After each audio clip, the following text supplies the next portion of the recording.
Selamat pagi, Miss Senia, selaku dosen pengampu mata kuliah Tourism and Hospitality Law.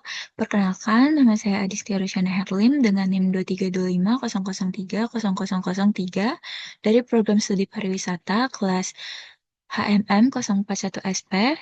Pada kesempatan kali ini, saya bertindak sebagai founder sekaligus managing director yang akan memaparkan analisis komprehensif mengenai integrated legal profile dari rencana usaha yang telah saya kembangkan, yaitu Nusantara Essence Fine Dining Jakarta.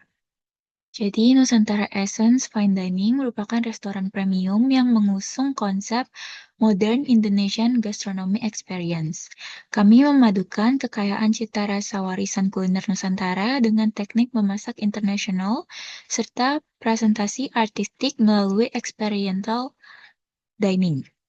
Restoran ini direncanakan berlokasi di pusat kuliner premium Jakarta Selatan, tepatnya di Jalan Gunawarman, Senopati. Target pasar utama kami adalah konsumen kelas menengah ke atas dengan daya beli tinggi, termasuk pebisnis, traveler, sosialitas, serta klien korporat.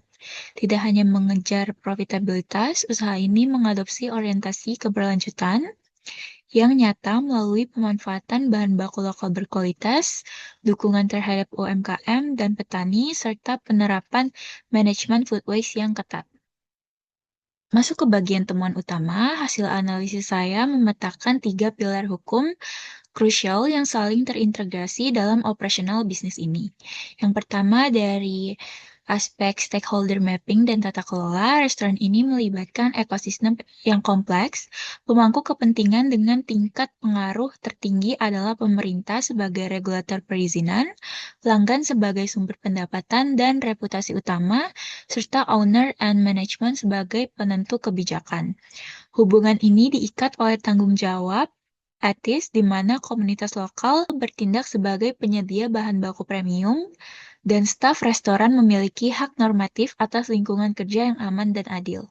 Kedua, dari aspek legal obligation mapping atau kewajiban hukum, legalitas dasar merupakan prioritas mutlak yang wajib dipenuhi melalui sistem OSS, meliputi NIB, TDUP restoran, NPWP daerah Pemda DKI untuk pajak restoran, sertifikasi halal dari BPJPH atau MUI, sertifikat layak hygiene dan sanitasi, serta pemenuhan standar CHSE.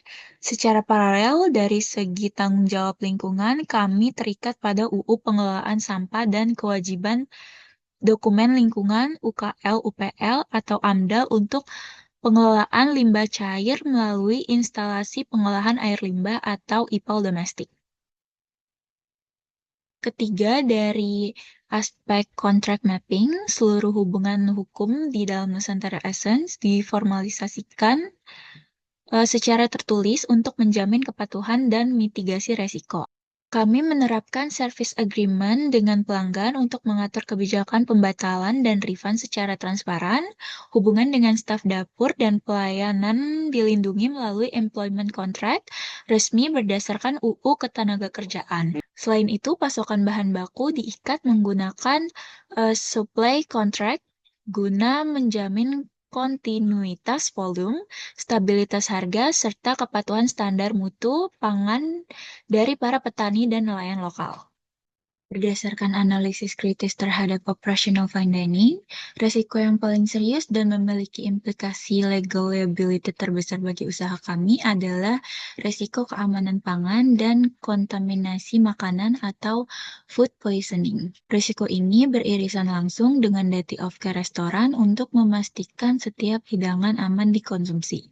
Jika terjadi krisis keracunan makanan massal yang berujung viral, dampaknya dapat menghancurkan reputasi brand premium kami dan memicu gugatan ganti rugi perdata. Langkah penanganan dan mitigasi awal yang kami tetapkan adalah menerapkan SOP hygiene dan sanitasi yang ketat di dapur, mengisolasi klaster logistik yang dicurigai, serta menguji sampel hidangan harian.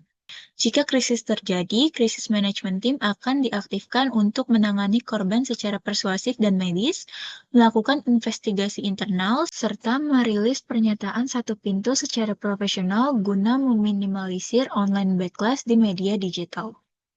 Sebelum rencana usaha ini resmi direalisasikan di lapangan, terdapat area prioritas yang paling perlu diperbaiki dan dipersiapkan secara matang, yaitu sektor digitalisasi dan formalisasi hukum pasokan hijau. Sistem reservasi daring dan transaksi non-tunai memicu resiko kebocoran data pribadi pelanggan kelas atas kami. Oleh karena itu, prioritas tata kelola pertama kami adalah menyusun dokumen privacy policy dan terms and condition formal internal yang patuh terhadap Undang-Undang Perlindungan Data Pribadi atau UU PDP. Secara bersamaan, kami akan menformalisasikan komitmen keberlanjutan lingkungan ke dalam draft kontak hukum real dengan menyisipkan environmental compliance clause pada supply contract dengan para vendor dan pemasok lokal, sehingga prinsip sustainability dan fair trade memiliki kekuatan hukum yang mengikat, bukan sekedar klaim pemasaran sepihak.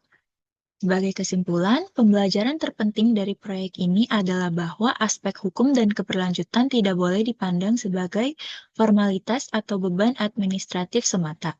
Keduanya merupakan instrumen strategis perlindungan bisnis yang menjaga nilai ekonomi, melindungi hak-hak pekerja dan komunitas, serta membangun kepercayaan jangka panjang dengan konsumen. Dengan pondasi hukum yang kokoh dan integrasi tata kelola yang bertanggung jawab, Nusantara Essence Fine Dining siap melangkah menjadi bisnis pariwisata kuliner modern yang tidak hanya premium secara kualitas, tetapi juga berintegritas dan patuh hukum. Sekian pemaparan dari saya, terima kasih.